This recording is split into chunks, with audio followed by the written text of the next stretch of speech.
Homem, fuja dessas mulheres destruidoras. A Bíblia diz para cada espécie, para cada animal, para cada mosquito, para cada ave, havia uma fêmea da sua espécie. Deus olhou para o homem, viu que o homem estava só. O homem foi criado para ter a sua companheira. Na lei de Deus, nenhum homem foi criado por Deus para estar só. Há uma mulher do outro lado que Deus já preparou para você, homem. E você, mulher, não fica muito precipitada em tentar escolher qualquer vento de homem que aparece e você só está aí. Não, fica calma, seja equilibrada.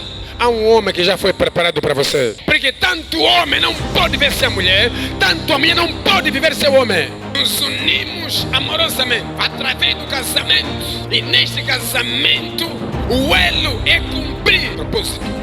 O homem e a mulher receberam um propósito divino. A mulher não completará sozinho, nem o homem. Mas juntos, melhor serem dois do que um. Só que o propósito da mulher, automaticamente ao casamento, Deus remove e coloca dentro do homem. Ela se tornará uma adjuntora, auxiliadora. Ela vai se encontrar no padrão do homem. E juntos vão lutar para o cumprimento de propósito. As mulheres são uma bênção. São pessoas que Deus levantou.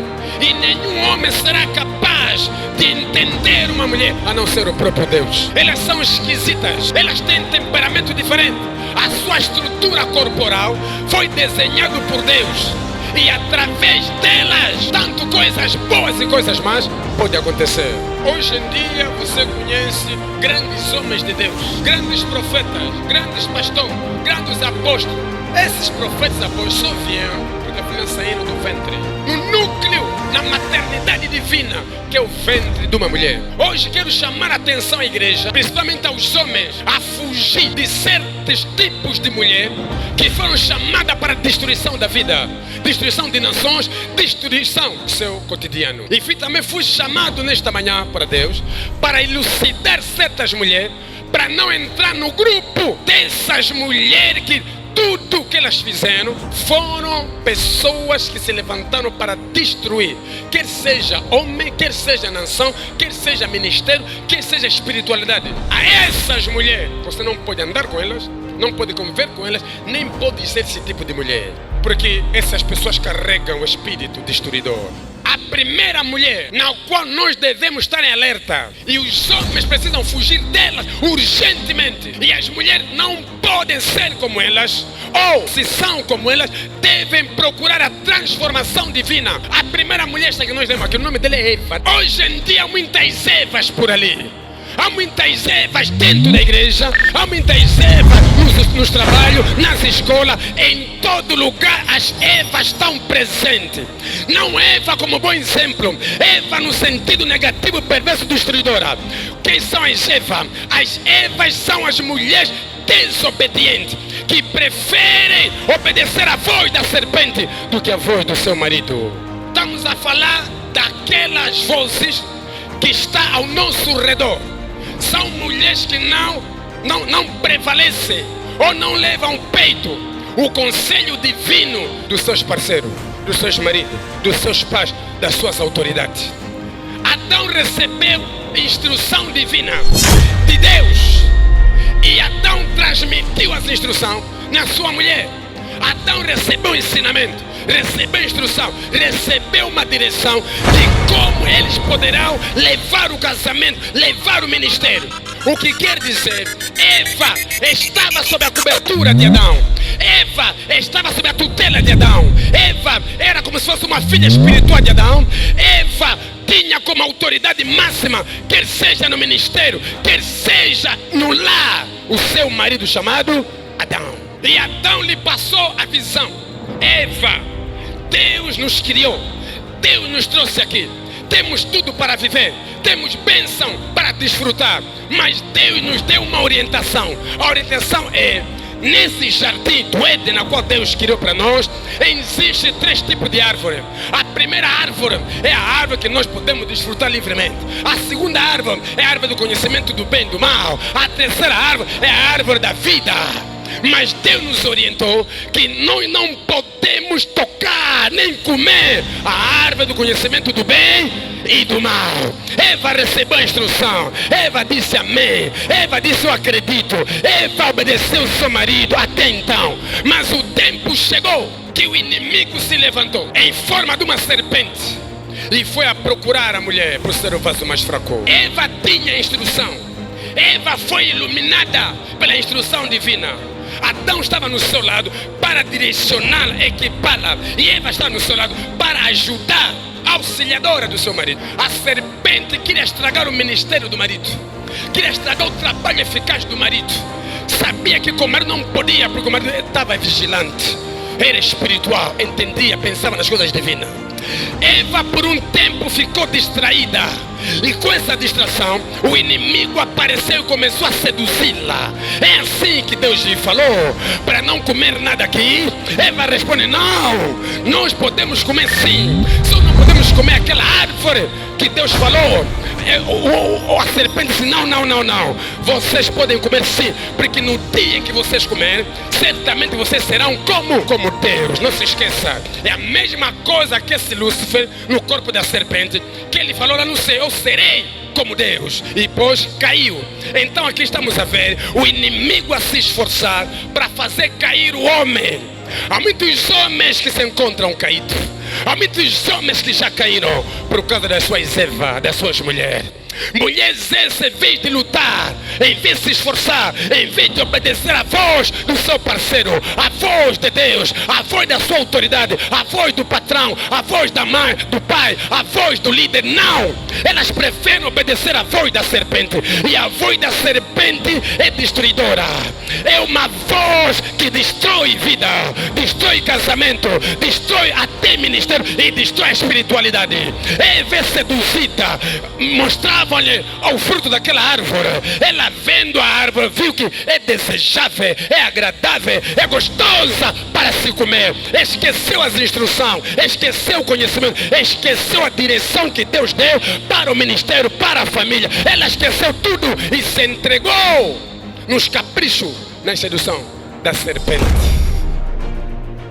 Por dar ouvido à voz da serpente, por dar ouvido ao conselho negativo da serpente, o ministério afundou, o casamento acabou, o emprego se foi, a glória desapareceu, a unção desapareceu, o poder desapareceu. Temos que erradicar.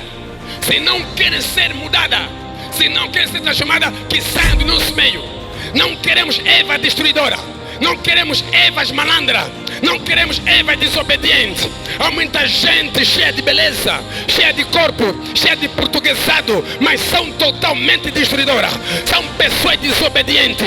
Preferem ouvir a voz do amigo do que a voz do esposo. Preferem ouvir a voz de não sei quê do que a voz do líder. Elas são mais disponíveis para ouvir o conselho da amiga, o conselho dos amigos, do que o conselho da sua autoridade. O que o pai fala, não querem ouvir. Quer seja o pai biológico, como o pai espiritual, não querem saber. O que o tio fala, não querem saber. As doutrinas, os conselhos da família, não querem obedecer. Mas o que as amigas falam na rua, o que o agrupamento de pessoas que lhe rodeiam falam, levam a peito e obedecem, sem saber que é a voz da serpente. Preste atenção. A voz da serpente nunca te dirá para buscar a Deus, nunca te dirá para obedecer a Deus, nunca te levará para frente. A voz da serpente é para a tua destruição, quer seja destruição espiritual, ministerial, pessoal, o casamento. Essa voz da serpente é destruidora. O primeiro elemento de saber que uma mulher é o exemplo de Eva no sentido negativo é a sua desobediência. E dentro da desobediência encontramos uma presunção, o orgulho. Vou fazer assim porque eu quero, vou fazer assim porque eu decidi. Fala assim se você estiver sozinha. Se você vive no teu quarto sozinha, então se manda, faz o que você quiser. Mas quando estiver debaixo do teto do pai, quando estiver casada com o marido, você não faz nada sozinha. Você tem uma autoridade sobre a tua cabeça. Você tem um pai, você tem um marido na qual você deve submeter. E muitas das vezes Deus orientará o teu esposo e você deve receber as instruções e obedecer. Nada de questionamento. Eva esqueceu as instruções por causa da sua desobediência. Vê, a desobediência de Eva não levou a perto a conservação do seu marido. não levou a peito o ministério do marido, não levou a peito o trabalho do marido, não levou a peito o esforço do marido. Mesmo assim, preferiu dar a voz à serpente. Se fosse uma mulher inteligente, espiritual, depois da serpente falar com ela, tinha que transmitir para Adão. Mas Eva guarda aqui para Gastelme. Mervila que anda assim. Yes, sir. Eva guardava tudo. Mulher, preste atenção, principalmente as casadas. Quando você está a ser assediada, quando está a ser conquistada, não guarda para ti, conta no marido. Conta porque você é o vaso mais fraco. Se você não vigiar, vais assustar como você não está a respeitar o teu marido, não está a respeitar o teu pastor, não está a respeitar o teu pai em casa. Por quê? Porque você está a ouvir uma voz que está a atrapalhar a tua consciência, o teu interior, e vai afetar o casamento, vai afetar a espiritualidade, vai afetar a tua família. Onde há desobediência, a destruição de lá. E se você ler Romanos capítulo 12, 5:12, diz que através de um homem o pecado entrou no mundo. Quem disse que foi através de um homem? Através de uma mulher, não de um homem. Mas por que como ele foi atribuído isso? Porque o homem é autoridade. Vê como é que essa mulher foi uma mulher destruidora. Foi uma mulher, existem muitas mulheres, umas até na casa do Senhor, são cristãs há 20, há 10, etc. Perderam o casamento por causa da sua boca. Perderam o casamento, perderam a estrutura espiritual, perderam muita coisa que Deus estava preparando nas suas vidas por causa da desobediência. Na igreja são as mulheres mais obedientes. No altar são as mulheres que pregam muito. Aquilo é fogo até nas saias, fogo até nos olhos, fogo até no cabelo. São mulheres cheias da unção, cheias do poder. Na igreja, em casa, minha vida, aquilo é falar com a sua autoridade, como se estivesse a falar com seu filho. Não importa qual trabalho poderoso você faz na igreja, se em casa você é uma desobediente, teu trabalho na igreja é nulo. Porque o primeiro ministério, o primeiro trabalho de uma mulher é em casa, não é na igreja. Quem vem falar que é você mulher? Perante a igreja, se em casa você não sabe educar os teus filhos, não sabe tratar o marido, não sabe falar com o marido, não sabe resolver seus problemas do lar. Qualquer coisa que acontece no lar, tem que contar na amiga, tem que contar no pai, tem que contar na mãe. Não tem equilíbrio, mulher. Seja mulher obediente, seja mulher sadia, seja mulher sólida, seja uma mulher equilibrada. Senão, vai acontecer o seguinte: depois de 4 anos de casamento, você vai ficar desgastada. Teu marido vai ficar desgastado. Como é cristão, não houve nada assim tão importante para acabar com o casamento. Vai só suportar, mas não há paz em casa, não há satisfação. São duas pessoas vivendo em casas, na mesma casa, mas os corações já foram separados há muito tempo. E há muita gente assim. Há casais assim, há homens e mulheres de Deus que vivem na mesma casa, mas já estão separados há muito tempo. E as mulheres do século 21 precisam vigiar, precisam buscar mais a Deus, precisam sentar para aprender com as mais velhas, aprender com as mães, aprender com as avós, aprender em certos cursos, certas coisas que vai equilibrar o casamento, vai trazer estrutura nas suas vidas. Porque hoje em dia o que se vê são mulheres malandras, mulheres mentirosas, mulheres desobedientes, mulheres arrogantes, mulheres orgulhosas. Isso aqui tem destruído as famílias, os lares e até os ministérios.